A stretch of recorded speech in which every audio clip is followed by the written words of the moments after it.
Hello guys, today I'm going to show you how to play multiplayer on BeamNG Drive. So first of all, open your web browser and go to beammp.com. So once you're here on the front page, just click on download client.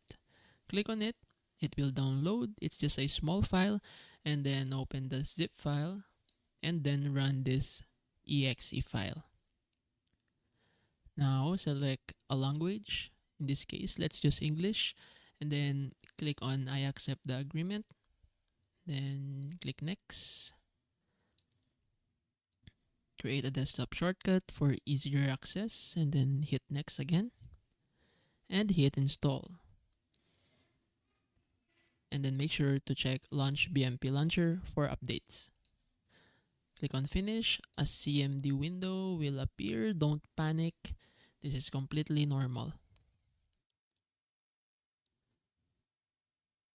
And then once it's done, there will be a note that you must keep the window open to play BeamMP. So when it closes, make sure to run the game from Steam and then search for BeamMP here and then click on that. So that's basically it. When you're successful, you will see a multiplayer tab appear on your BeamNG menu. So basically that's it.